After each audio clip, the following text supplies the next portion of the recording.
All right. Hopefully, third time would be the charm. Can you see me? Can you hear me? I'm not going to add Rotimi right away.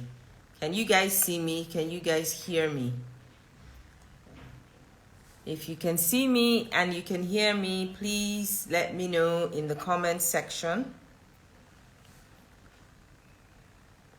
Loud and clear. Okay. Thank you, Tayo. Waiting for a few more people to confirm, okay, that you can see me. I have actually changed now. I've gone off my Wi-Fi and I am now using my data. Thank you, Funke. So I'm now using my data. So hopefully this will hold up. If not, then like I said, I've had this issue before, but let's hope the third time is the charm. I'm going to add.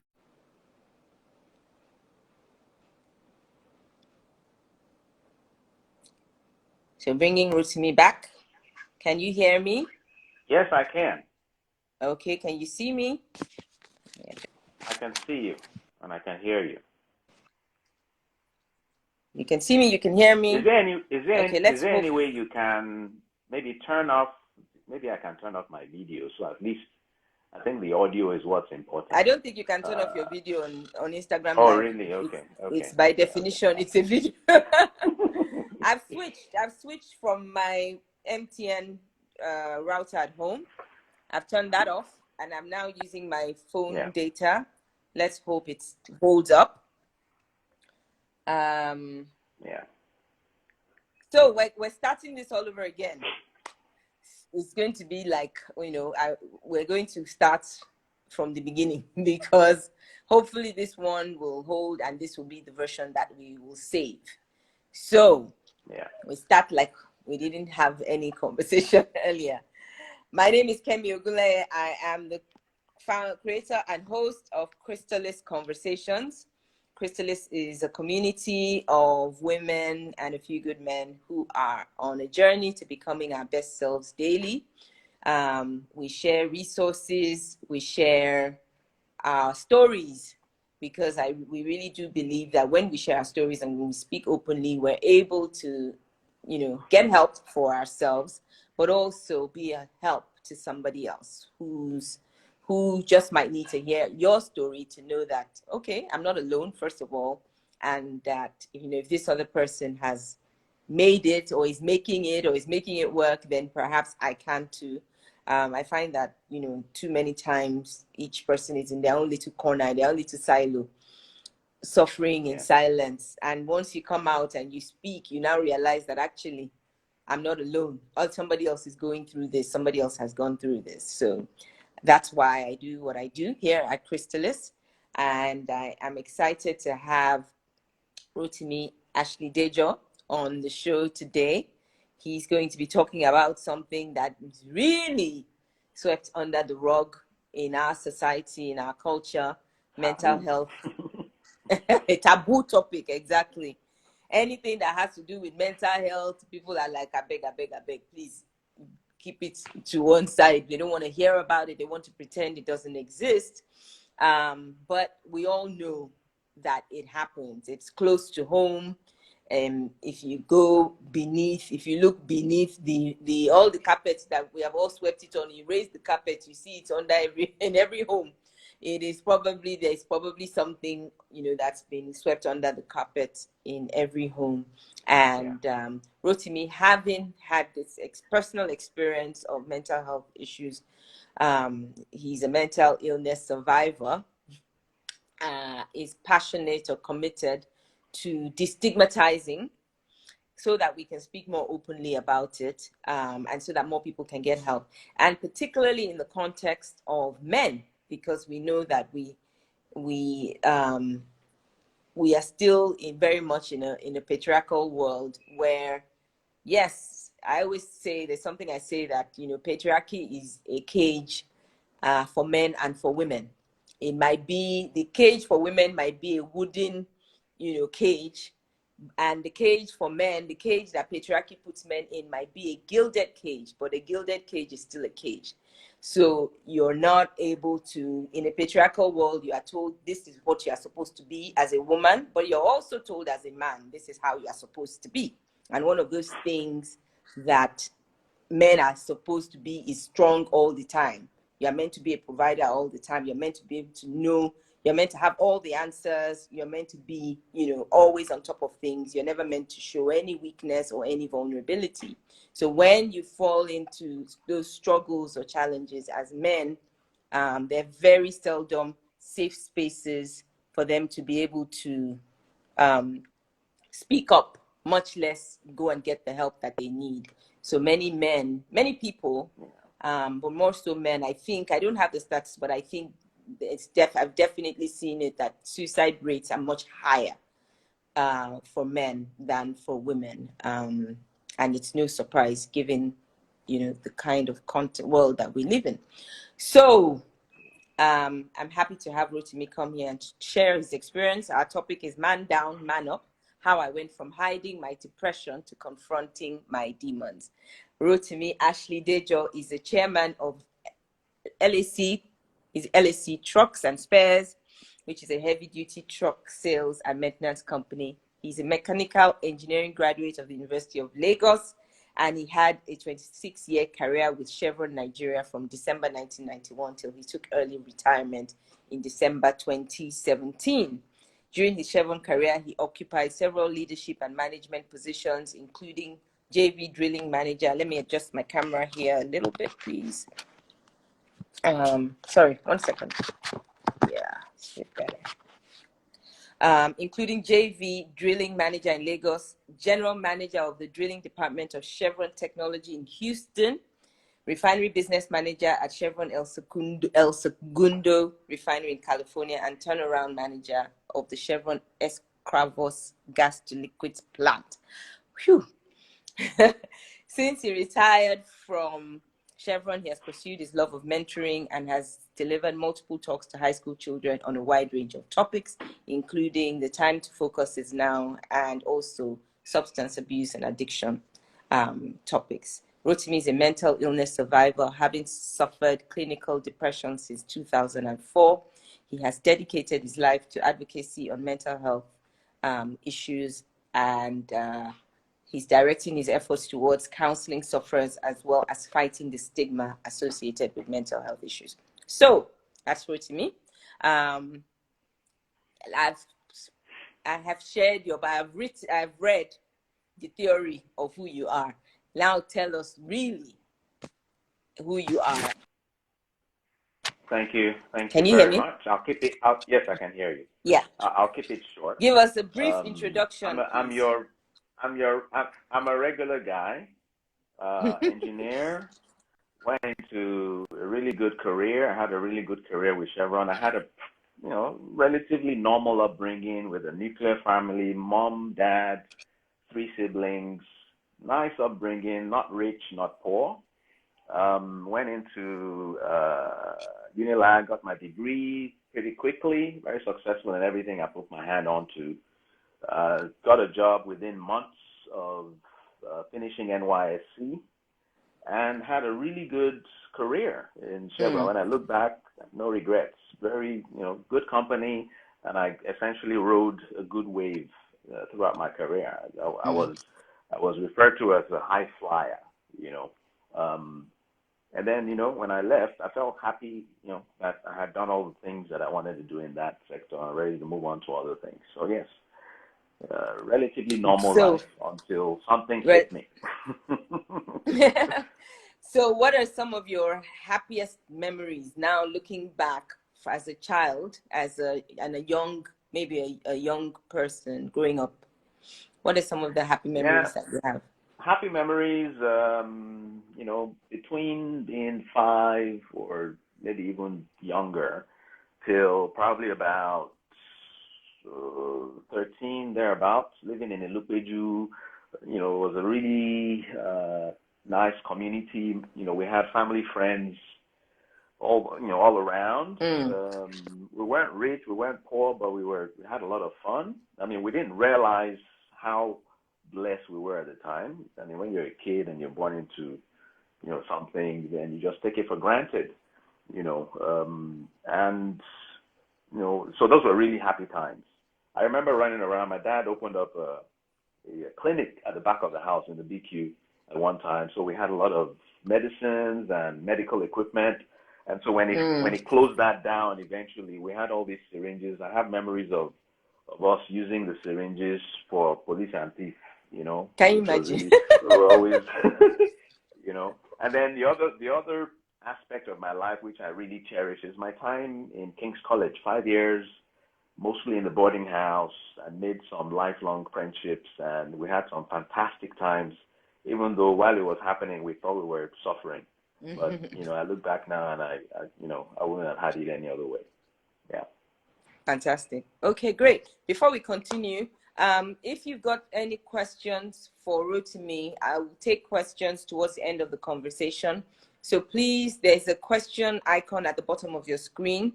Put your questions there, specific questions that you have, please put them there so that, they're in one place and we can easily access them when it's time for the Q&A segment. But as the conversation goes on, please, put your comments, drop your comments. The comments help us to know that you guys are here and you're engaged with us. It keeps the conversation flowing. So yes, please put your comments in, engage with us. It's an interactive conversation. But for specific questions, put them in the question box and we'll take them towards the end of the conversation. Thank you very much. So now you've kind of described what was, well, I don't know, an idyllic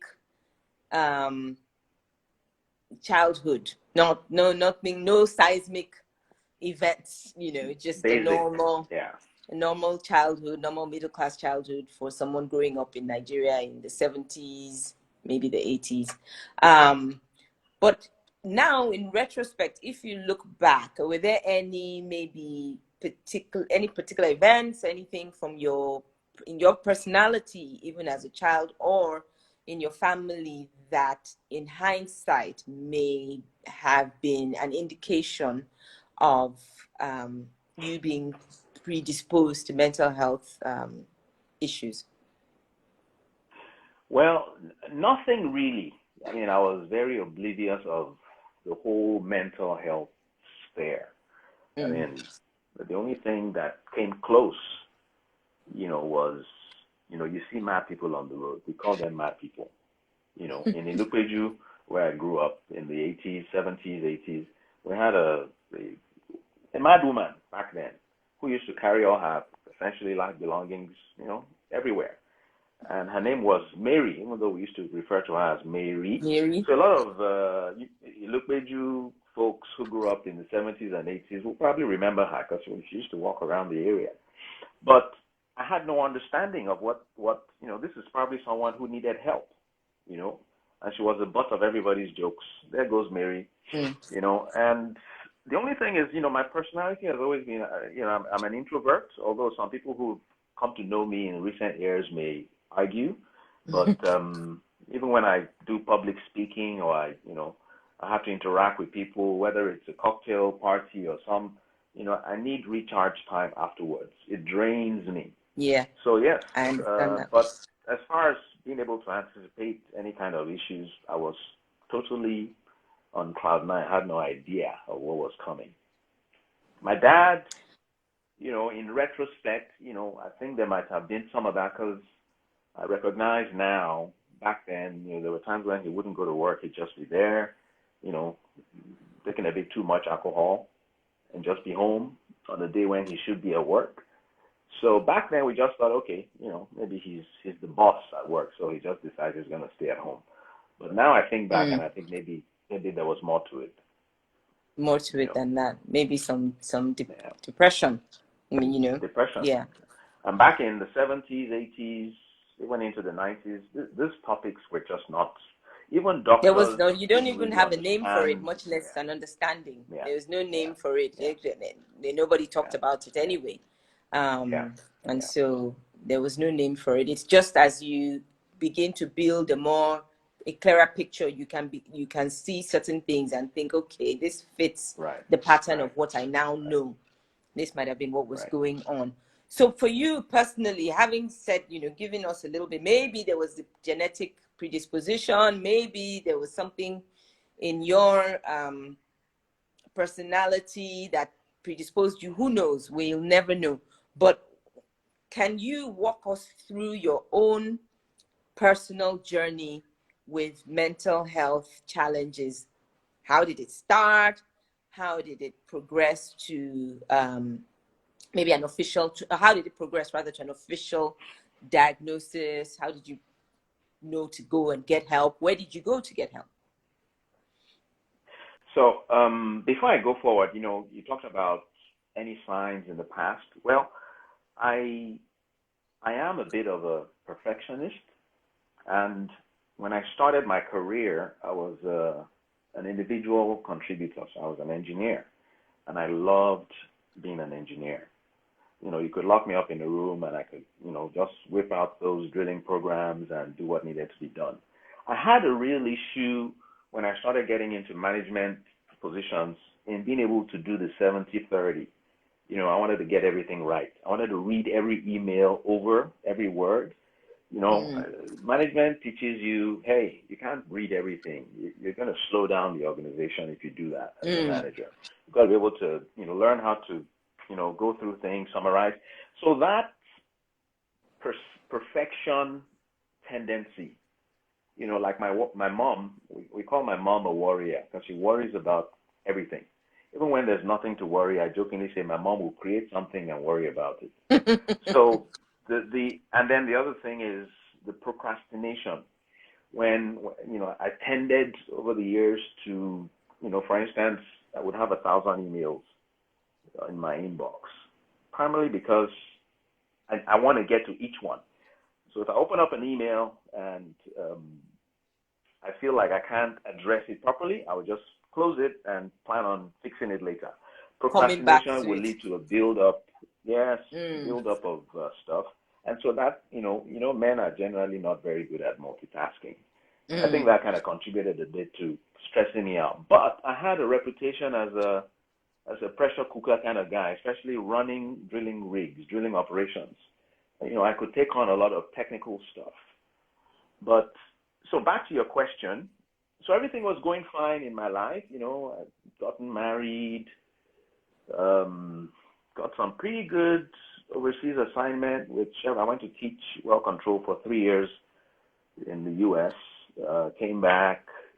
When I came back in 2003, I was brimming with enthusiasm. I had kind of elevated my level, so to speak. But when I got back to the Lagos office, it was clear that there wasn't really any clear plan. And I went through a bit of frustration with my supervisor and this and that.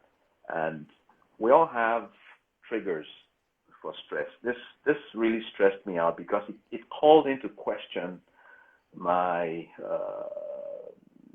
proficiency at my job. This was the first time anyone was going to really, at a high level, question my proficiency, and I was really stressed out. But the good thing is, at the end of the day, I still got a promotion. I got a promotion that got me essentially into the management cadre. So that's supposed to have been a really good, that should have killed any, contrary feelings I had. But it didn't. It just persisted. And even when that same year, in 2004, when the manager told me, hey, we're going to send you on this 1-year U.S. assignment, that should have been a reason to rejoice and get over any feelings of frustration I might have had. But it didn't. In fact, I was a little bit, sort of dejected. Okay, here I've got my life all organized. I'm 10 minutes away from my house, and now I'm going to go to the U.S. again. And who God knows how much commuting. All I could see were the negatives of moving back to the U.S. Now, that feeling followed me to the U.S. I was working offshore. The situation on the rig where I worked in the Gulf of Mexico did not help things because, there was a little bit of a dog-eat-dog culture out there. At the time, a year transpired, and my manager in Nigeria said, hey, we want you to come back and do this job, I was happy to come back because that period, that 1 year period in the U.S., I was in really bad shape. I would go home. I was working at 14 days on, 14 days off schedule, and Okay. I would come home on days off, and I would basically just disappear into my room and be in bed almost the entire 2 weeks. My wife can certainly remember. I mean, I like to play with my kids. I'm that kind of person ordinarily. And so during that time, she pushed me. At a point, she said, look, we can't continue like this. And I went to see a GP on her prompting. We'll get back to the issue of men being reluctant to go get help. But I was really reluctant. But at a point, my wife said, look, this thing is, it's tearing the family apart. You're not participating. These years they're passing you by. Let's go and get help. This is ignorance if we just sit here and stew in this situation. And so I went to see a general practitioner, my doctor, and he prescribed a basic antidepressant. But when I got home and, I had taken one tablet of this antidepressant, and then I called a friend of mine, a really close friend who was also, I think, was in the U.S. Anyway, he spoke to me from a direction of faith and said, look, this is not your portion. You're not destined to be dependent on medication. And I was convinced. I flushed the rest of my drugs down the toilet, and I never took another pill. But then I suffered through, a little more of this. Eventually moved back to Nigeria. I went through a lot of, I had panic attacks for many months.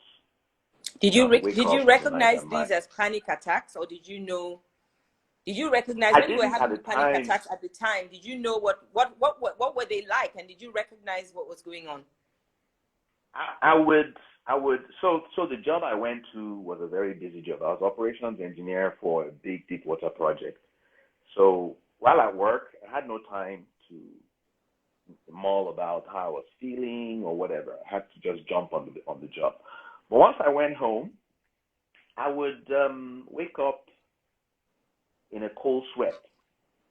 I mean, for multiple weeks, I would go to bed normal. The air conditioner is working, but I would wake up with my bedsheet drenched with sweat. Wow.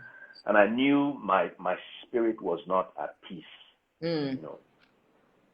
Anyway, so that all passed. Eventually, my boss at that time said, hey, we're going to promote you. In fact, the manager came to me and said, hey, we've got two options for you. You either be a team lead, engineering team lead in the office, or go be a drilling superintendent in Escravos in the field. The Escravos job would have been a sure promotion. The engineering job was what we call a career ladder, but basically it doesn't move you up in terms of your grade. And so I told my boss, I said, you know what, I'm not really good at multitasking. I'll take the engineering job. Thankfully, my boss said, don't give me your answer right now. Go talk to your wife, think about it, and then tell me later. Thankfully, after I spoke with my wife and, I decided, okay, I'm going to take that promotion and go do that job in Escravos. And the funny thing, once I got on that job, I remember it was 2006 or 7, it was as if I was made for the job. Everything that I had done in my prior experience as a drilling engineer came to play, and I really thoroughly enjoyed that job, even though it was a pressure cooker. Yes. Now, come 20, I eventually left that job, became an operations manager in Lekki, and then in 2009, the same manager asked me, hey, we're going to put you up for a general manager job in Houston. I wasn't sure I was ready for that, but eventually I won the job because it's a competitive posting. There's probably other people around the world. I think there's probably about 10 or 11 people that competed for that job, and I made it. So here I am. It's 2009, and we're going back to the U.S. for a minimum 3-year assignment. And I was in very good spirits. The anxiety that I had suffered in 2004, 5, 6, 7 had kind of tailed off, especially when I got to the field job in 2007. Now, 2009, I'm back in the U.S. with my family. Everything looks fantastic. I'm in a senior leadership job. But in 2010, for no reason, ordinarily, back in 2004, there was a reason for the frustration Right. at work. But this time, I was in a very happy place, and out of nowhere, my depression came back. This time, I'm now I'm a general manager. I've got 6 managers reporting to me. You can't hide.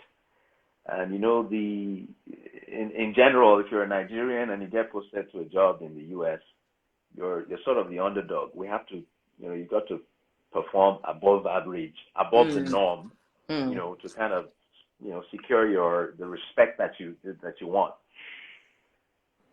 Sometimes I would skip work for 3-4 days at a stretch. You wouldn't Monday, go to Tuesday, work Wednesday, Thursday. so for 3 or 4 days, you wouldn't be able to go to work. Yeah. At a And stretch. here's the thing: when Monday came and I couldn't get out of bed, I would tell myself, tomorrow for sure, this is too embarrassing, because I'm calling the office and telling people, okay, cancel this meeting. Manager X, represent me in this meeting. It was just really messy. But day 2 would come, Tuesday, and I still can't get up. I remember, recall my wife begging, almost physically dragging me out of bed, and I just wouldn't budge. So, there are days when that would go the entire week. Eventually, my boss, the president of the technology company, called me for a meeting and said, hey, what's going on? How can we help you? Because I was keeping everything on the wraps up till this point. I really wanted that confidentiality because I didn't want to reveal anything that would question my suitability for the job. I had all sorts of excuses over the years that I was in denial. Yeah. I told my boss, maybe I'm experiencing andropause. Where there's menopause for women, there's andropause for men. In fact, my GP at one point recommended testosterone. Yeah, the testosterone cream. And told me, make sure your wife doesn't go anywhere near this, or her voice will start getting, deep, and she might start growing hair where she shouldn't. Anyway, so I gave my boss at that point some excuse and said, I'm going through some kind of fatigue, but I'll manage it. During this period, again, thank God for family and spouses, my wife convinced me to go get help. At this point, I really had no choice, because here I am in this executive position, and I'm messing up. Yeah, you're not able to function, GP, essentially. Yeah, I saw my GP, told him everything that was going on, and he referred me to a psychotherapist. I remember her name, Dr. Gandhi, probably originally Indian American. She initially diagnosed, yes, looks like you're experiencing anxiety-related depression. She spoke with me at length, got to know who I was, what made me tick, how I function, the situation around me socially, career, and she recommended a medication and asked me to come back in 4 weeks. I came back 4 weeks later, and as far as I was concerned, no change. So she recommended another antidepressant, which she said was kind of new, still undergoing, some acceptance, but that it was tailored specifically to anxiety-related clinical depression. And I tell you what, after less than 6 weeks, maybe even 5, The everything fog just lifted. faded away. I was back to normal, yes. And you see, I didn't even know when it actually lifted. I just realized one day that, hey, what was that going on all those months back there? I wasted a lot of time. I didn't even understand how I got better. I just got better.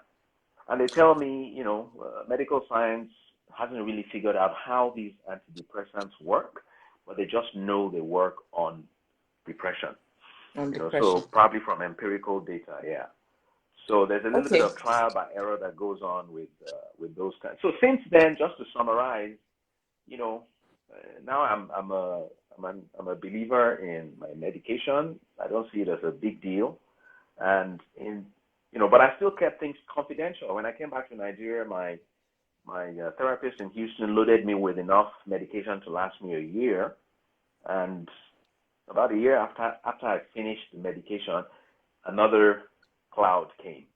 And this time I had to go talk to the medical folks where I worked. And they Here in got me a Nigeria. consultant. Yeah. Okay, so I'm going got to back on actually meds. stop you Yeah. for a moment. We're going to come back to, your journey, and to now to where you are now, because this journey for you started in 2004. Yes. And along the way, obviously, you decided to stop hiding and go and get help. You found a medication that worked, and it worked for a while, but it came back. So this is something that you found you have to keep looking at and coming back to it sometimes. And I guess it depends on what else is going on around you and there must be other factors. But I wanted to stop you a little bit here, because you've mentioned your wife quite a bit in this story, in terms of being somebody who was instrumental in getting you to acknowledge that this isn't normal and you need help. Your children were very young then, so they're aside. I wanted to know what apart from with your wife, and maybe your loved ones who are closer to you, how else did they specifically support you in your journey towards getting a handle on this? So, I can't. And also, actually, let me add a second part to that. What did they do well? And maybe what could they have done better? Again, in hindsight, because you don't know what you don't know, right? Kemi, you're back? Okay, go on. What did they do right? I said, what did they do well? And what, in hindsight, maybe could they have done better? Okay, the first thing is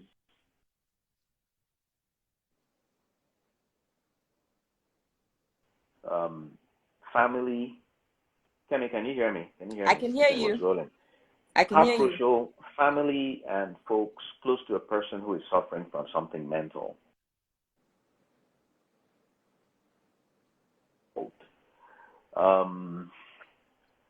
My wife probably still doesn't understand exactly how I feel when I go into a depression, but at least she's learned how it presents. And she's learned to tolerate and understand, because it's really difficult to understand. Even I, as a sufferer, cannot completely explain. I've used different terms. It's like a nothingness. It's not like I'm thinking about anything. My mind is just blank. And there's so many types of mental illness disorders. There's so many. Depression is just one that is very common. So having family, my kids were small, as you said, but my wife was the one that pushed me to seek help I knew I was in a spiral, and I was spiraling downwards, and I didn't know how to, what to do. Now, you mentioned about men being very reluctant to seek help. I think it's not just a reluctance, it's also the way we're wired. Because sometimes I don't know why I don't go get help. It's not going to cost me any money. My company that I work for provides this stuff, as a free service to me. So it's not a financial thing. It's just the way we're wired, I think. We just don't want to get help. We're going to a place we don't know, and my wife is like, let's ask. And I'm like, no, let me figure this out. If we get I'll lost, figure it out I'll figure it out on my own. So it's the way we're wired as men. And then to add to that, the fact that mental illness is, most times people don't even realize what's up. If I look back now, my wife has been a rock. She's always been there for me. My kids, once I came out in 2019, I was in the closet till 2019. Once I came out, my kids were, and the younger people these days are more woke. Embracing, they're woke. So, and then I had a few cousins, close family that I confided in that provided a lot of support, had a lot of concern for me. They still do. When I go into a funk now, they're among the ones that notice, okay, this man is no longer posting on social media. Something is going on. My sisters, my brother. One thing I'll mention that I think a lot of people can take away is there were a few dismissive comments from a couple of people that I confided in. And it was really painful. When someone says, wait till they depress you. Well, you that has a good job, you have this, you have that, you have this, you do this, you do that. But it's not about that, and they don't get it, So sometimes those comments can be really, really hurtful for someone who's... So that's the admonition I would give to people that are not necessarily suffering a mental illness, but have someone who is. You've got to really be kind and be empathetic. Show a lot of empathy.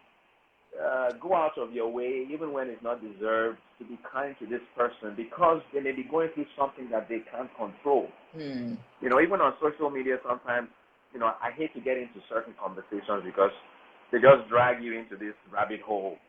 But sometimes when I hear the comments, the offhand comments about, your faith must be weak or whatever it is, sometimes I'm tempted to jump in and say, hey, you need to go research what you're talking about because you may be pushing someone over the edge with your careless talk. With your flippant comments. And not to cut button, but you said something now which leads me to a question I wanted to ask you.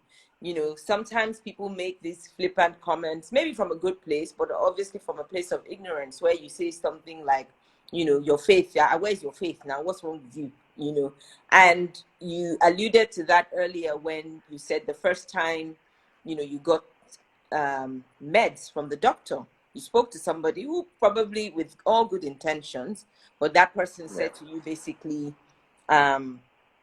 you don't need this. Basically, your faith, you are not, brought it from that angle of religion or whatever, and basically dissuaded you from using or following through with your doctor's orders. Now, we are a largely faith-based society, society, and I'm a person of faith myself.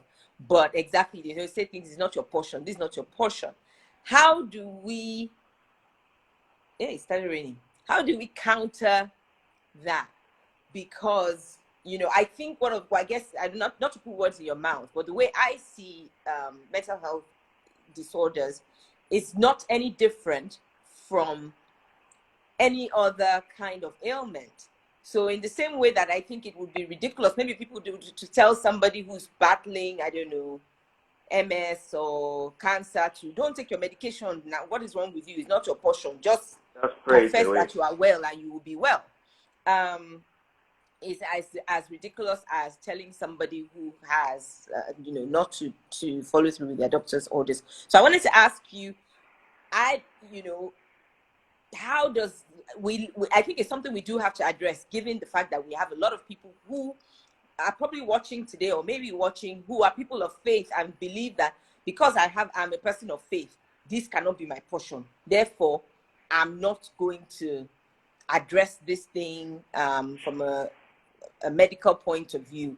I'm just going to will it away or believe it away or pray it away. And where's the balance? Is there a balance? That is a loaded question. So stop me, because I tend to ramble on when it's a topic I'm really passionate about. Before I get into the issue of faith, the first thing is, what is a mental illness? The fact that we call it mental sometimes seems to give people the impression that it's something different from physical. People are comfortable with addressing physical ailments through medicine, but then when it's mental, they seem to think, well, we got to just be strong and get over this. I don't want to become a mental health patient. But mental is the brain. We call it mental because it's issues to do with the brain. There are so many mental diseases, and anybody can get them.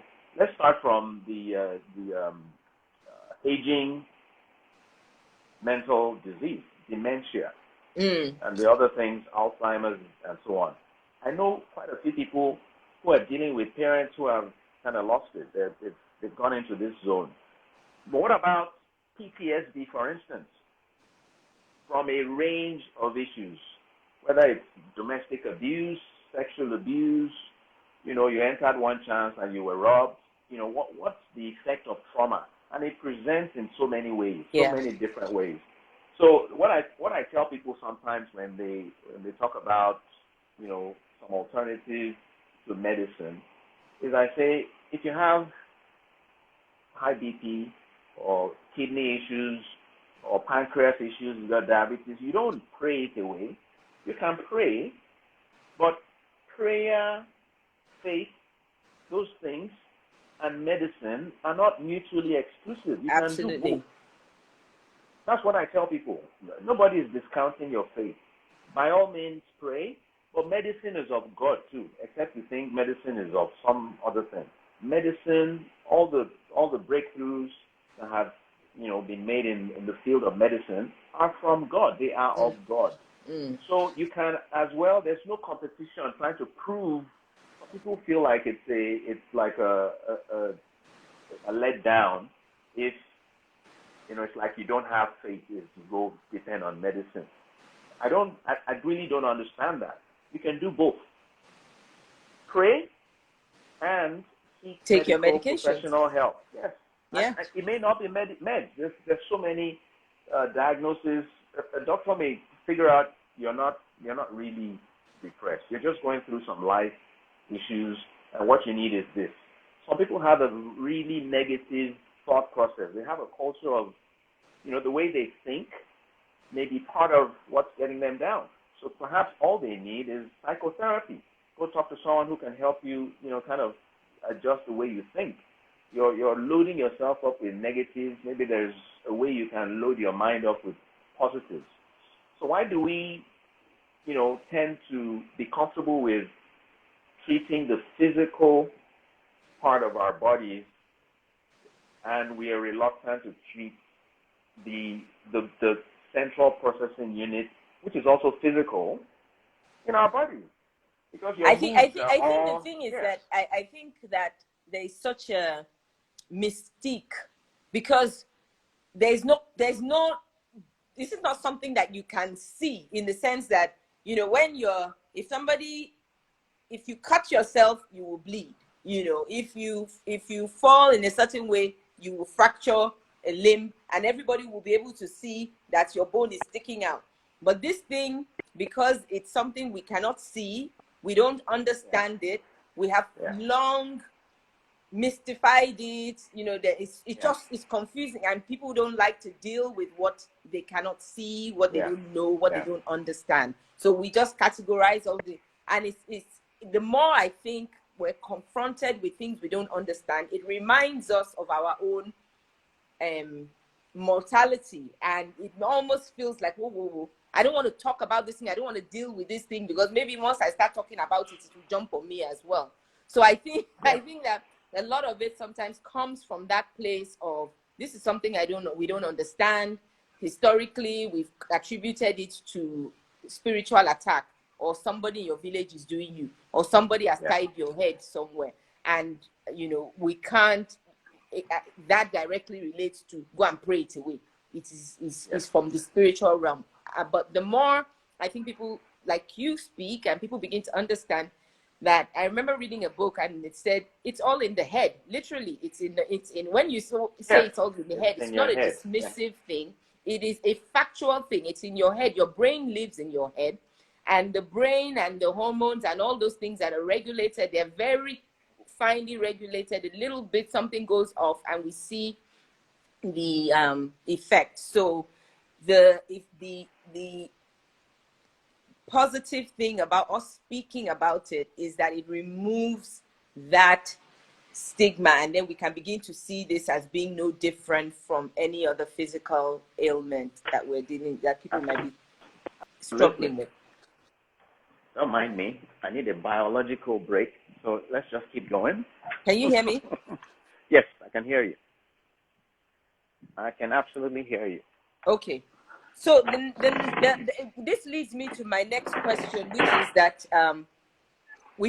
everything that we've said has led me to this question. We know that we come from a society where we don't like to talk about these things.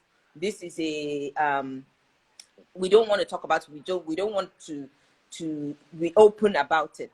What is it that made you decide, given the risks to you and to your family of being open, coming out of the closet as it were? What made you decide that you were going to speak and openly about this? So before I answer the question, I just wanted to add on to what you said earlier, which is, the brain, the human brain has, as they say, billions of cells. And there is a system of, neurotransmitters and all that. I'm not a surgeon, I'm not a medical person, but I understand that our brain is like our central processing unit. It accounts for our moods, our memory. Think of it as a server computer that's got millions of files and folders and everything. And there's so many things that can trigger certain behavior. It's in control of us, not just our organs, but our thoughts and all these things. And so when depression comes, I read something about what's the difference between a mental disorder and a mental illness. A lot of people don't realize that substance abuse and addiction causes, it's actually a mental ailment when you have dependency on certain substances, including alcohol. So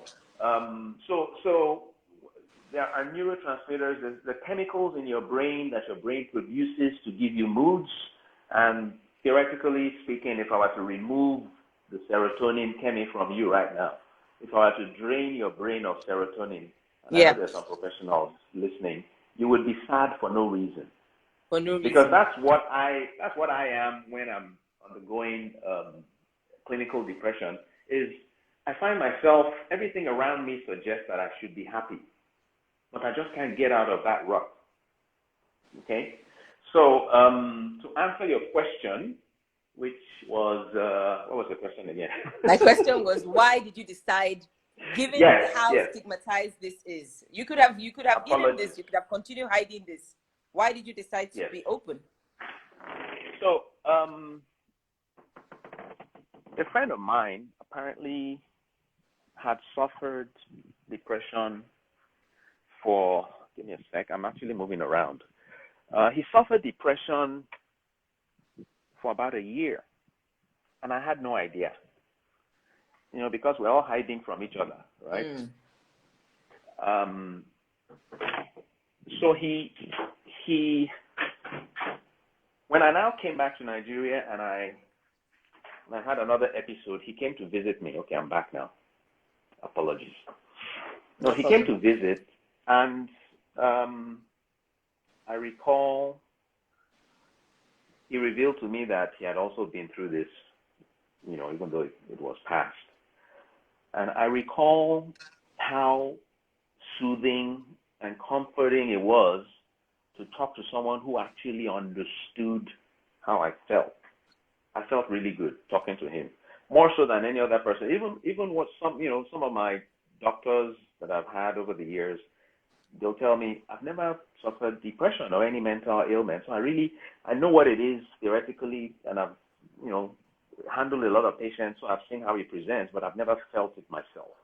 And it's so difficult to be able to relate to someone. So that experience just convinced me, even though I had already made up my mind that once I get out of, my job, where I'm no longer, concerned about confidentiality, that I need to do something to help other people, because there are people who don't even know what's going on with them. more so their families and those around them.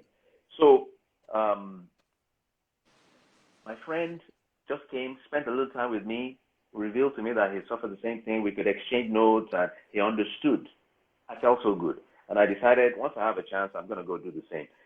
I can't help other people. I'm not a medical professional. I'm not a psychiatric professional or anything like that. But at least I'm someone who has experienced one, really bad type of mental illness, and I can talk to people on that level. We're in the same group. There's a certain comfort that comes from realizing that you're not alone. So it's my life. In fact, when I came out officially, it was my 50th birthday party. It was a big party. I think I had about 600 guests. Wow. And when I got up to speak, in fact, I told them, if you guys don't quiet down and listen to what I've got to say, then you may leave, because this is the whole reason why I'm paying for you to eat and drink. I mean, I was joking, of course. But that's when I came out and revealed. I said, look, this is what I've been going through. And to me, that was the one group or gathering of people where I could make the biggest impact. Because these are the people that have known me right from when I was a child. They're all in this room, my colleagues, my family, my friends, they're all in one room. And majority, 99% of them don't realize I've had no idea. struggle. So, right. So they've always, in fact, those of them who looked up to me, as a role model and all this. So the impact I had on them was monumental. To say, guys, you didn't know this, but I've been suffering this thing and living with it. So I'm sure there's people here who are living with it. It's okay to go get help. Yeah. There's nothing wrong with getting help. And while I was speaking, later on I got reports that a couple of, my moms and my uncles and aunties were talking about, somebody should go and stop him. These are things we discuss within the family. Yes. Now, why is he airing why is he bringing all his business out here? Why is he bringing up all this stuff and hanging our dirty linen in public? I remember my sister told me she was on the table where someone was saying that she told that person, this is the whole reason why he's speaking, because you people prefer to sweep this thing under the rug, and people are dying of ignorance. Yeah. Absolutely. So yes. I saw a question come up. Please put your questions, because it's already scrolled up. I can't see it anymore. If you have any question, I think it was Chisa, please put it in the question box. Otherwise, it will scroll up with all the comments, and then we won't be able to find it when it's the Q&A, time for Q&A segment. So, again, you just finished saying, your sister had to, at this party that you threw, that you decided for your 50th. No, please put it. Do you have the question? There's a question icon at the bottom of your screen. If you look at the bottom of your screen, there's a question icon there. Please click on it and put your question there. Otherwise, if you put it in the comments, it's just going to go up and we're not going to be able to find it.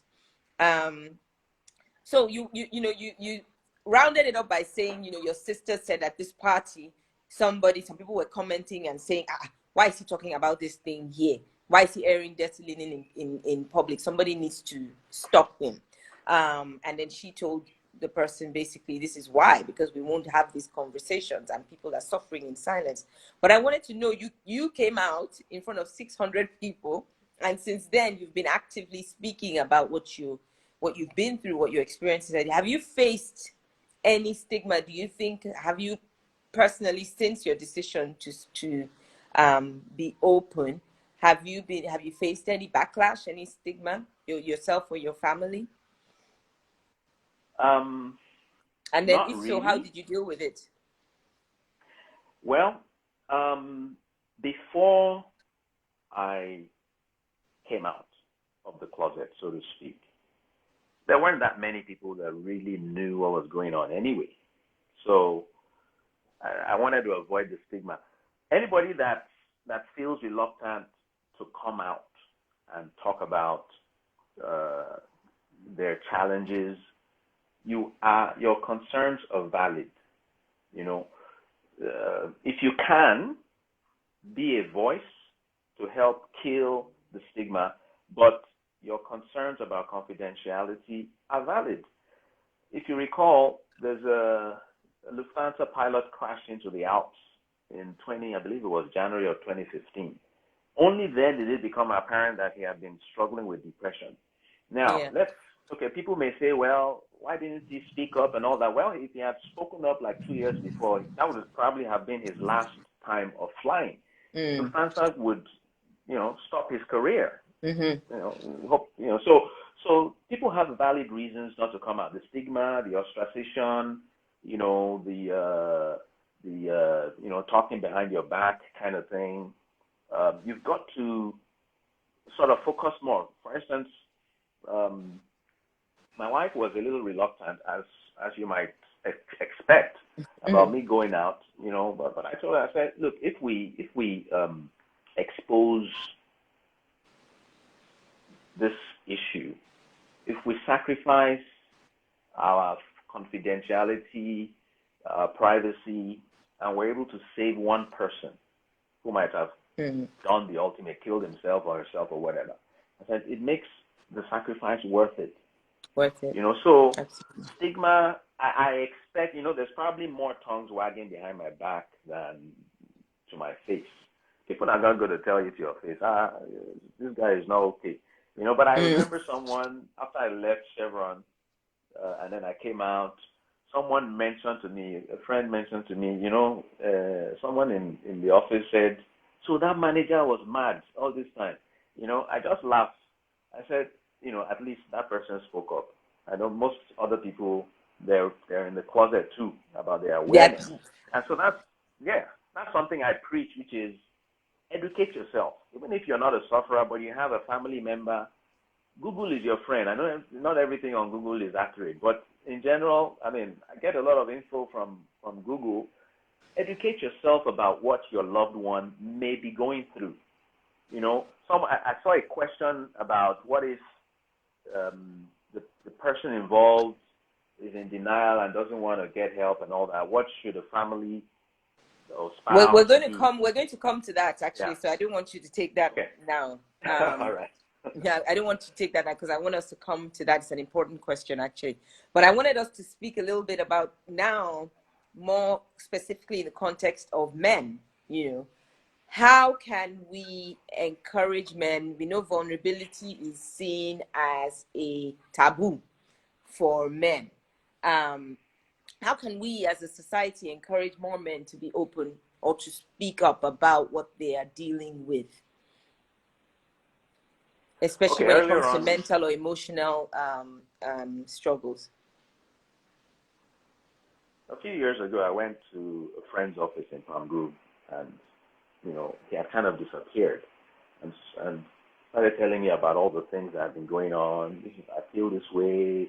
I couldn't do this. I don't even have interest in this. And then I finished the sentence for him and said, my brother, you're suffering from depression. You need to take care of this. He was totally, in, I don't want to call it denial because he didn't even know what he was dealing with. So, men, the way we're wired, even when, seeking help does not have any consequence, no stigma, no cost involved, no stress involved, just go get it. We are wired, and I'm sure, for those that believe in evolution, I think over the millions of years, men have sort of been wired to avoid, showing any weakness, avoid showing any chinks in your armor. You got to be the provider, avoid asking no for matter help. what. Don't ask for help. So it's something that's wired into us. Sometimes women, my wife will not understand. Why can't we just get help? Well, okay, let's take the baby to the hospital. Who knows? Okay, if it's nothing, we'll just come back. It doesn't cost us anything. So I think for men to be able to come out, and there are a few men that I'm counseling myself, you need these types of programs that you're doing. We need more awareness, more information to get out there, because the ignorant are the majority. Most people don't understand what mental health is. They just hear it on the waves. It's like, becomes a fad. You're sad for 3 days because you lost money betting, and you tell everybody you're depressed. You don't understand what depression is. So we need more awareness, more information. There's a lot of efforts going around that. Then you talked about safe spaces. Like I said, talking to someone who's been there makes a man more open to opening up. You know, and I offer myself, even when I came out and I was talking at my birthday party, at the end of it, I said, this is the reason why I am telling you these things. It's not just to tell you so you can be sympathetic. I don't need sympathy. I need your support. And I'm also offering myself to help others.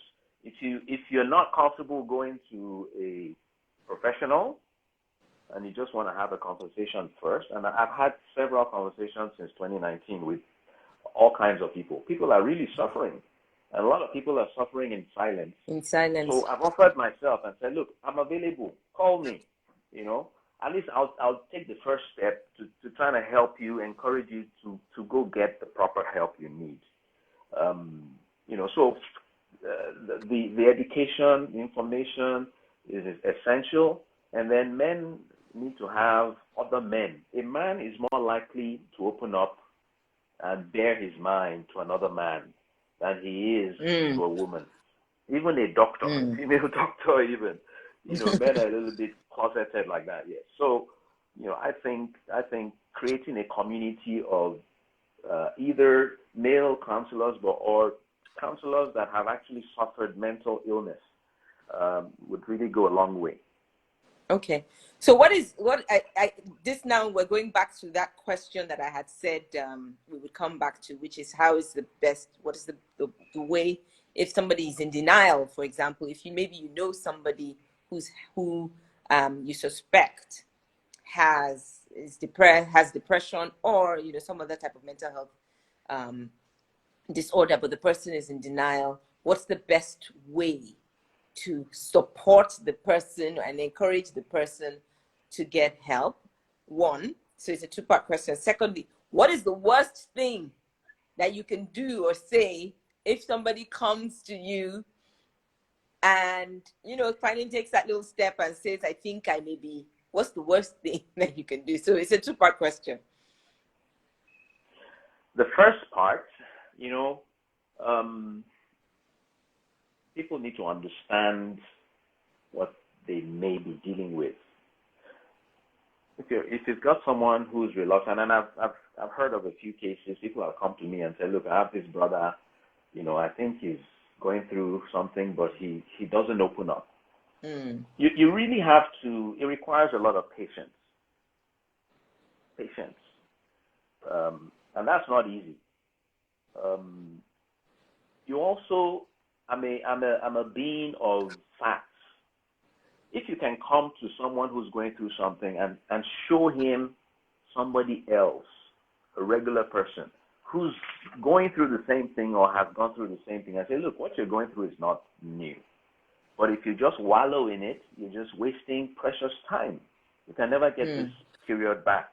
You're risking your livelihood, probably your job or your career or your business or whatever, you know, and there are available resources to help you get over this. There are a lot of people that are living normal lives and managing their mental health issues. So instead of, because what mental health challenges do to your life is you're living well below the you know, your optimum. You're unable, you're suboptimal in your performance, whether it's, you know, at home or at work or whatever it is. You know, so there's no reason to accept that and just get by. I've heard some people say, well, I'm getting by. And I say, look, are you going to live the rest of your life just getting by, have some good days, some bad days, when you can have every day good? You know, get some help. So, yeah, it can be tough.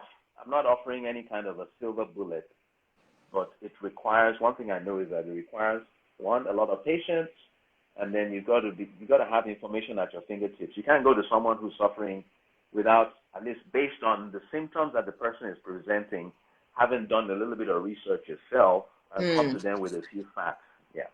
I mean, I remember actually going to a friend's mom who was going through depression that is also a very spirit kind of person, you know, deeper life, she's always at camp and all that. They'll take her to a psychiatrist, give her medication, she'll throw it away. You know, there's a problem getting getting her to take them.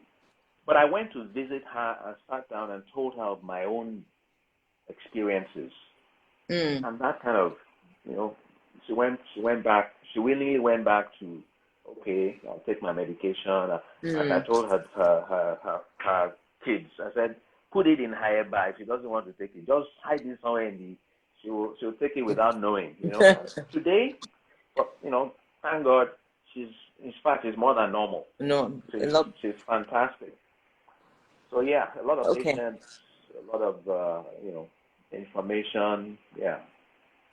And then the second part, when somebody then, let's say we're talking about somebody who's reluctant, and then we have somebody who takes a furtive step, a little step towards maybe opening up, confiding in you, just telling you something. It might be your spouse, it might be your husband or your brother, or somebody just says something to you. What is the worst thing that you can say to that person at that time? What is the thing we should avoid saying? Don't judge. Don't judge. Don't, people have a tendency, in my own experience, a lot of people will immediately, go straight to, what are you thinking about? At least for depression. There's other things for PTSD. PTSD presents in so many different ways. Yeah. So there are other mental ailments, substance abuse, and so on. But for depression, I can tell you that probably 9 out of 10 people that I have told, even after coming out and talking about it at length, still ask me, are you thinking about money? Or what's on your mind? Why are you, and I keep telling them, look, what's happening to me is biological. It's, it's like the brain chemical. Is starting to malfunction in some of its departments, which happens with age sometimes. So it takes a while. I have to go through the explanation about the function of the brain and the fact that your moods are not in your mind somewhere in the air. It's actually in this organ up here. So I think the worst thing you can do to someone who's asking for help, groping for help, coming to you, confiding in you in the first place is a big step. Then for you to throw that back in their face and say, what's depressing you? Get out. Sharagiri, which I guess you say that in English, sit up and be bold. Man up. Are you not a man? Man up. What's It's all not that this? easy. You can't fight your brain. You can't fight your brain. That's what I found. Whenever I've tried to use willpower, I've always failed. I've always failed. So yeah, please be kind. That's something I keep. You can see my shirt, even though it's inverted. It says choose kindness. Choose kindness. There's people around you that you think are being snobbish. You think they're feeling big, or they're acting crazy. There may be an underlying issue that they haven't addressed. So be a little bit flexible about how you react to people that may be asking for help. You're usually privileged to be confided in. So don't misuse the privilege. Your dismissal of their issues may lead them further down in the pit. Absolutely. So it's key. I think if I just feel like what you said is important enough for us to pause there and maybe just kind of summarize a little bit. It's if somebody comes to you, takes a little step to confide in you, whatever, even if you don't know what to say, I guess the thing is to listen. First of all, just be there and just listen. Yes, listen. And then don't say, what's wrong with you? Get over it. Don't judge. Don't fight it, man up, whatever. Don't be dismissive of the issues. Be kind. Like you've said, have some empathy. Don't go to the platitudes that we usually go to. It is well, and get over it, all of those things. And understand that in that moment, the person, don't misuse, I'll say what you said, don't misuse that confidence that the person has Privilege. reposed in you. Yeah. And what you say at that time can make or break, it can either send this person further, spiraling further down, or it can be help the person take one little step towards getting better. And people are also in the comments, I'm seeing the comments, it's not your responsibility to fix it right there and then. If somebody's talking to you, I think it's just to be a listening ear, first of all, and for to be that safe space for that person in that moment. Yeah. So we're rounding it up. I'm looking at the time. It's 9 o'clock. I want to take some questions before we wrap up. But I want to ask you, before I start taking questions, knowing what you know now of, looking back now, what would you maybe do differently if you had the opportunity to do things all over again with what you now know? When I was in my final year in ULAG in 1990, a classmate of mine had a meltdown in class. And, we were all perplexed as to, this guy has gone loco. Nobody really helped him. I don't know what happened after that day. And I don't think anybody sought to, figure out what happened, see if we could help somehow. He probably was on his own. And I hoped he got better and got help. But when I think back, my kids now, they were there at my 50th birthday. They heard me speak. I had sort of told them about what I was going to open up about beforehand to make sure that they were not blindsided. Even though they tell me they didn't recall all that, stuff that happened in 04, 05, and so on. So I wish I knew a lot what I know now about mental health. Everybody needs mental health. Mental health is not something that pertains to people with mental illness. Mental health is a state of well-being, psychological, emotional well-being. So everybody has mental health, and 1 out of 4 people statistically will suffer some kind of serious mental condition before they die. So it's something that, like you said, statistically is widespread. If I had known, perhaps before 2004, if I had some awareness of space and what it means and what I know now, perhaps I would have gotten help quickly. I would not have waited 6 years of suffering. Those are 6 years I can't get back. Okay, let's say half of it I was in a funk. That's 3 years of that is gone. Time spent with family, functioning, doing things I love. I'm in the US and I'm just in my room. There's so many things to see and do. So if I had that knowledge at that time, I think I would have turned out much better for it. Over the years, I've had maybe about 6 or 7 episodes, and the doctors tell me once you start having 2 or 3, it means you might have to be on drugs for your entire life. And I'm fine with that.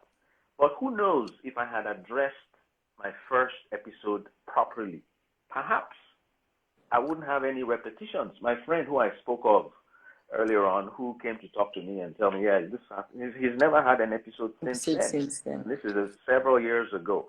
So who knows how I might have aggravated things by not addressing it quickly enough. I don't know.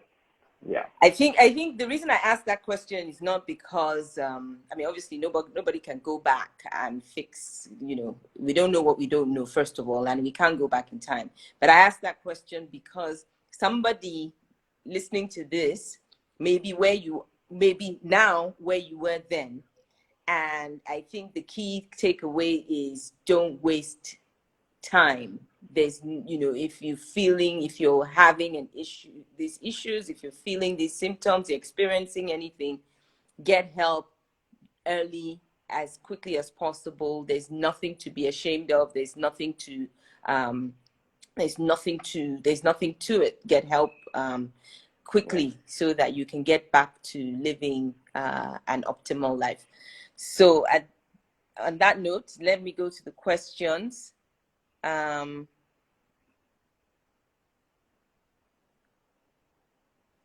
Okay. I put this question up. A lot of people, we've kind of talked about this, but a lot of people confuse juju with mental health, is, especially in our culture. How do we deal with this? I think basically we've is this mental health, is this spooky thing, is something, and everybody's, how do we reframe the conversation around mental health in our culture? That was my sister that asked that question. Okay. She's in the UK. So yes, the beliefs, our belief system already sort of puts a stigma on medical intervention to start with. People deflect to, this must be spiritual, once they don't understand. Once the doctors say, well, we're sort of befuddled now, we don't know what's going on, they say this must be spiritual. And I spoke with someone recently whose father was, going through something, and they had defaulted to this must be spiritual after exhausting a lot of medical opinions and tests and so on. And I told this person, I said, look, you've defaulted to the spiritual too quickly. And I'm not saying that absolutely there are no spiritual attacks, but we default to the spiritual too quickly. And even if you think something is spiritual, handle it medically at the same time. That's what I keep saying. I'm not, it'll be difficult to maybe convince someone who's had a whole lifetime believing, to change a person's belief system overnight. That's you have to show them what you're talking about for them to believe, right? But what you can do is provide examples of what this person is facing and the other methods that can be used to mitigate. Go to your, whatever it is that you want to apply, so long as it doesn't affect your medical care, and get the medical care you need. So how do you talk to them? I think each person, it will be on a case-by-case basis, because there are people who are steeped in the juju or whatever you want to call it, native medicine, and there are people who are steeped in their religious, well, let me not call it fanaticism, but their religious dedication, to where some religious zealots might even see using drugs as a no-no, as something that is contrary to your faith, and I don't understand that. But you have to come to people with facts and figures and other experiences. Some people have called on me to come talk to a relative who refuses to accept that this is medical. So I have my own conversation, and then there are trained people also. There are psychotherapists who can talk to a person, nothing about drugs, nothing about, you can actually get them into a room or bring someone to come talk to them who can at least start to draw out their beliefs.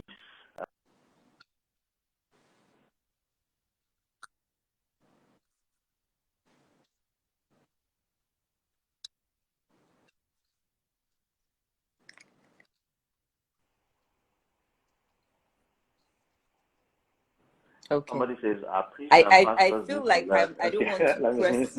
Can you hear me? Yes. I feel like I don't want to. We're almost rounding up the conversation, and then this internet is starting to behave funny again, and I don't want to press my luck. So I'm like, okay, let me just finish this thing before, so that we so we round it up. If there are a couple of other questions that I think your sister asked, but I think we've addressed most of them as part of the conversation. So I'm going to ask you just two more questions. Can you hear me? Yes. Yeah. Okay. So I just have two more questions, and then we're going to close out the conversation.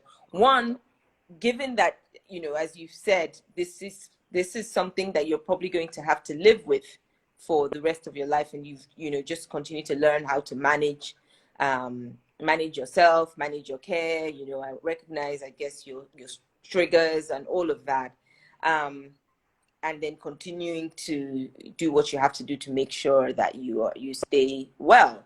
And as part of that, then what does self-care mean for you now? What does self-care mean to you? Okay, I think one of the things that happens when you start approaching your middle age, 40 to 50, is you start to know yourself better and accept who you are. So I always say, know thyself. We all go through stress. Stress is a continuum in our lives. We get stressed every day. Everybody gets stressed. But there are some things in particular that overstress us that we know. I talked about procrastination, leaving things undone for long. It gets to me. I try to knock things out. I consciously recognize that as a trigger of depressive feelings is, procrastinating on stuff, leaving things undone. So I try to get things done quickly.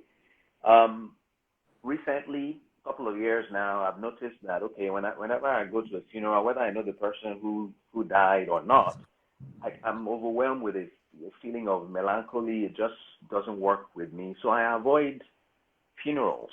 There's conversations with certain friends or even my spouse or whatever that I know are going to become toxic. I just walk away. There's a lot of people that can't get away from social media, even though it's hurting their moods. They're just addicted to it. You've got to be able to turn it off. So know thyself. For depression, there's some very low cost prophylactics that you can use, which, get out in the sun, exercise, go out and be among friends and family, laugh. Those things are cheap. Those things will your brain will provide natural antidepressants if you just going out in the sun to start with, because that's one of the things that I always have a problem with when I'm down in the dumps, is just to get off my bed and just walk out, go downstairs and walk outside. You will not believe how tough. How many times my wife would try to convince me to do just that. And even though I'm aware that those things would be beneficial to me, I still would struggle to do them once I'm in the cloud. So, you just got to start to learn yourself. Okay, retiring, for instance. I retired in 2017, December, and, a lot of people, when you take early retirement like that, the default is go start your own business, go start your own thing. I have to sit back and just think, I've never really been a business person. I don't really have the aptitude or the acumen or the passion around business. Even when I worked a rotational schedule, 28 days on, 28 days off, some of my peers would do some business or the other during that 28 days. I never did. So is it now that I'm paying school fees for my kids and I've got these big, and I'm no longer ready, that I'll start to dabble in business? I know that it will give me a huge headache, so I'm not even trying. If I get another suitable executive job somewhere that works for me, I might take that up to stay busy. But I know the things that I should not attempt to preserve my own well-being. So each individual's got to kind of know themselves. Yeah. Okay, great. So that's, I think, the key takeaway is to that question is just to know yourself. And for everybody, each one of us actually, whether we've had depression or mental health issue that is clinical, that has taken us to, and we've got a diagnosis, every one of us has, we all go through stress. Stress is a fact of life. So I think it's important for us to know yourself, understand what your triggers are, and begin to figure out how to create a life for yourself that, helps you circumvent these triggers, so that you don't go headlong into trigger. You're not going lurching from one trigger to the next, or one crisis to the next. And as we round up the conversation, I just wanted to say, if you're listening, and you are going through anything, or somebody who may be going through anything, I hope that you've gotten some useful information from this that might help you in your journey. I think that the key thing that you are saying is these types of conversations are helpful. Find somebody that you can talk to. Don't delay seeking the help that you need. And for those who are support system for somebody who might be going through, be kind, be empathetic, learn as much as you can, and just try to be there for that person. But over and above all of that, are there any practical resources that you can recommend? A few people on here have said, certain books or certain pages you can follow, but especially maybe if you live in Nigeria, what are some practical resources that you can recommend for somebody who might be having a challenge, mental health challenge, experiencing mental health challenges? So mental health care is very sparse, even in developed countries like the U.S. There are a lot of people in the U.S. that require mental health care and don't have access to it, as we know. It's a capitalist system, so the health insurance doesn't necessarily cover everybody. So in a place like Nigeria, where they're not even budgeting or paying attention specifically to mental health care, it's a much bigger problem. It's estimated that there's about 50 million Nigerians in Nigeria going through some mental illness or disorder of some sort. And the resources available are too inadequate. I can't overstate how inadequate.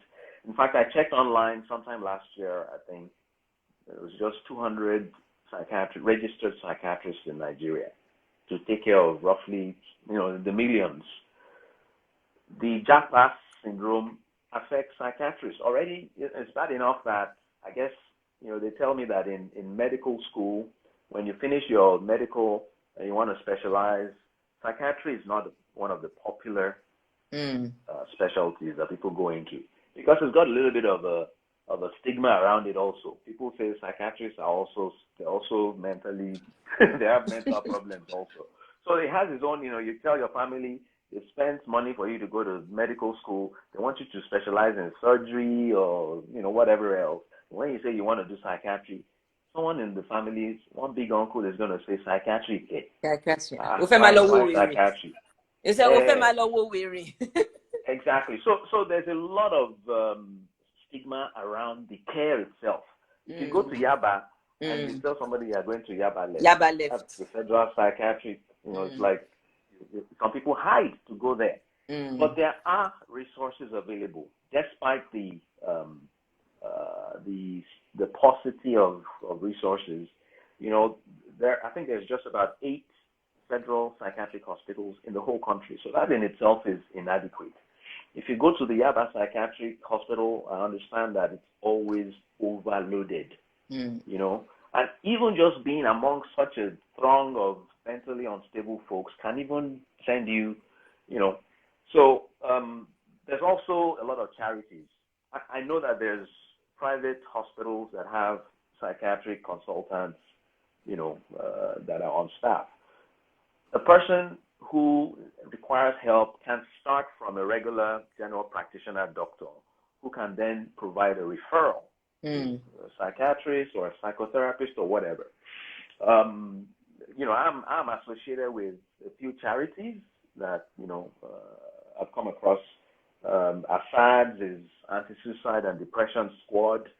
Olama Cares is also a charity that focuses on mental health awareness and assistance.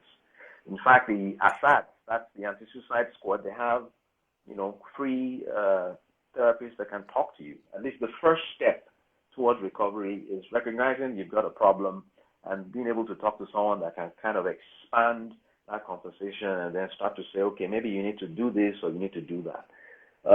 There's also Psych Health Matters. If you go online and you just type mental health, you'll find a lot of charities, people who are ready to provide services free of charge. Then Lagos State also has a helpline, and I think I provided that info to Kenny. There's a helpline. If you call that number, you'll speak to someone who can help you, provide you that initial healthcare information, and provide you help or referral, whatever it may be. There's a phone number, 0909 MIND, MIND, and that helpline is available Monday through Friday, 9 to 5. So that's an additional resource. Okay. So definitely there are the resources are resources there available. Yeah. Rotimi has shared these resources with me before we started this conversation, so I will post some of them on my page afterwards. So if you're interested, please check my page and I will be sharing those resources there. I'm sure I'm going to say that I'm sure Rotimi will be happy for you to reach out to him on Instagram, through his Instagram, if you have any further questions or you just want to talk. His handle is Rotimi. Let me see too. It's just Rotimi Ashley-Dejo. I think it's just Rotimi Ashley-Dejo. I'm going to save this video on my page. You can find it, watch it again, and share it with other people who, Jenny, if you're still there, please help me pin Rotimi's handle. Otherwise, I'm going to save this and I will be tagging him in this video. So please share this video with other people who may need help. There's still a few questions, but I feel like the time is fast spent. And I know that it's Sunday evening. Most people have work to do tomorrow. Your hand is up. I wanted to, provide some final comments. Just a quick recap. Know yourself. If you're suffering something, you're unable to function normally, you might be going through a mental crisis. So understand what's going on. Identify and avoid your stresses, and then be kind. For those who are not in this quagmire called mental illness or disorder, remember that there's a wide range of disorders under mental illness. There's a wide PTSD. In fact, you start thinking about, sexual abuse, domestic abuse, all the things we go through, the stresses. Trauma, you can be childhood trauma that you suffered when you were a child. Oh yes. Yeah, and you see the symptoms of that trauma are varied. Some people are unable to form normal relationships. Some people cannot. They're frigid with their spouse. There's all sorts of ways that it can present, and they don't even know that it's linked to some trauma that they've experienced. There's schizophrenia, which a lot of people don't even recognize. A lot of people don't realize that it's alive and well among us. There's so many. Depression is only a common one. Even folks who suffer, football players, American football players, concussion, you can actually suffer a mental disorder based on physical damage to your brain. So that it's such a wide range. But whatever happens, for those who don't go through, any kind of mental issue, but you are the best resource for people that are very close to you. I always talk about mental illness sufferers. They are good actors. We can pretend. In fact, you can see a person, she's the life of the party today, and you hear tomorrow she's committed suicide, and you start wondering, Anthony Bourdain, parts unknown. This guy who used on CNN goes around the world eating and having fun, killed himself. I mean, you would have thought he had the best job in the world. He had the best life. So there was something that you put on your page the other day. You said you can fake being okay. but you don't fake. I don't want to misquote it, but I remember it stuck with me that people can fake being okay, but you don't fake having a mental illness. Can you just speak to that really quickly? Did I say it For correctly? instance, no, I think you miss. You can fake being okay, but it's okay to maybe ask for help or whatever. It's okay I to think what be you were ill. trying to say, I I can't think what remember the the quote was exact trying thing. to say is that when you see, because sometimes people say that you want to think that somebody is, I don't know the English for it, I want to say to you about Okon Kerani, get over it. That the person is pretending like they have issues when they don't have issues. And what I got from that quote is people are more likely to pretend to be okay than they are to pretend to be suffering from a mental health issue. So look for the person who is faking that they are okay. Look for the person who you're thinking this person is not okay, but they're trying to act that it's more likely that somebody is pretending to be okay than they are pretending that they have an issue. So to zero in on that, the people who are most likely to notice that anything has changed are the people that are closest to an individual. People that are sort of in the outer circle will not notice because this person will cover it up. We are world-class stealth bombers when it comes to, keeping our feelings or our struggles completely confidential. You won't know. Then when they retire to their inner quarters, there's somebody else. So just, people need to be aware of that. Just be kind to everybody. And two more things.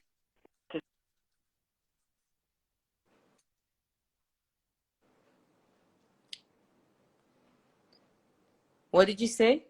Oh dear.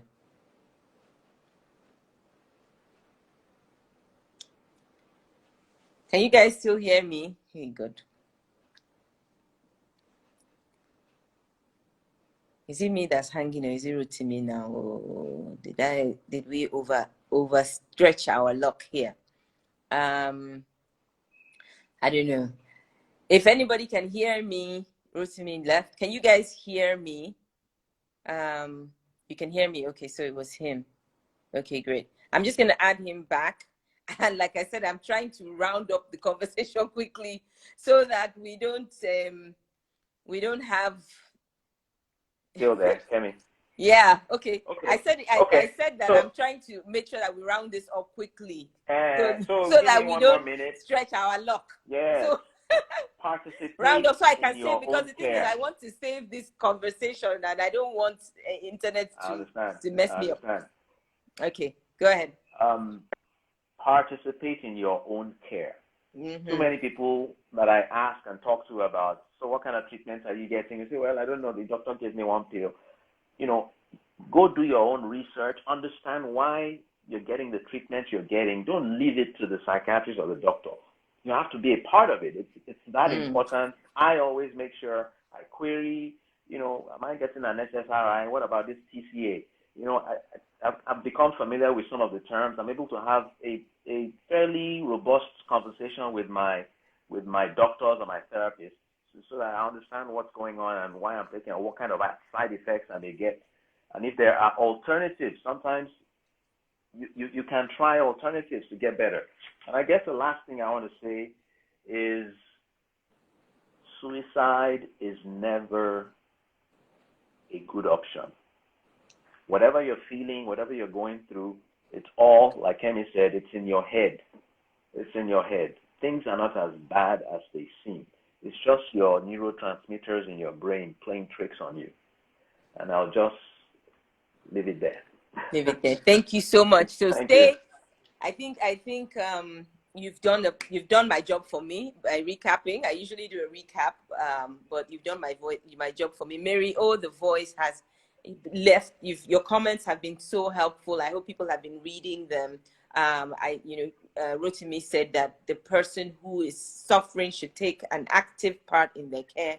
And I think the people around you, around them, the loved ones, the closest people should also be active supporters as well. So be an empathetic supporter, be that support system for somebody.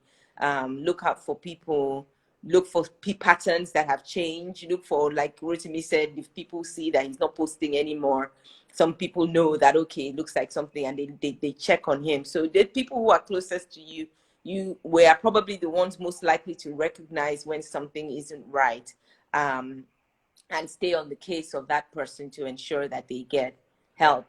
And, you know, for men who are listening to this, find help. There's nothing. One of the hashtags I used is "there's no shame in this game," and Superman is a myth. Superman doesn't exist. Nobody can be Superman. So don't try to be Superman. Vulnerability is actually a superpower. Get the help that you need. Thank you so much, Rotimi, for coming and for sharing your story so openly, and being vulnerable, because, you know, in doing that, you just because you want to help other people. I really appreciate it. So I'm sure everybody who's listening also appreciates it. I wish you well in your in your journey as well. Everybody listening, thank you for listening. Follow me on Instagram or at Kemi Ogule. If you're not already following me, please follow me. If you're not following Rotimi, please follow him as well. I'll be saving this video. Please share it, and let's try to get as many people as we can to get help, who need help. Let's try to get them help. Thank you. Have a good night, and we'll be back soon with another conversation. I will be saving the conversation right after this, so it should be on my page in the next 2-3 minutes or so, and I'll tag Rotimi on it as well. Thank you all. Have a great night. Have a great week ahead. Thank you. Thank you so Thank much. you, everybody. Thank you, Rotimi, and thank you to Rotimi's family. Take care. His wife and his siblings, his kids, everybody else, everybody who may have joined, but everybody who's helped and who has been a rock for him in his journey. Thank you all for being here, and thank you for being so supportive.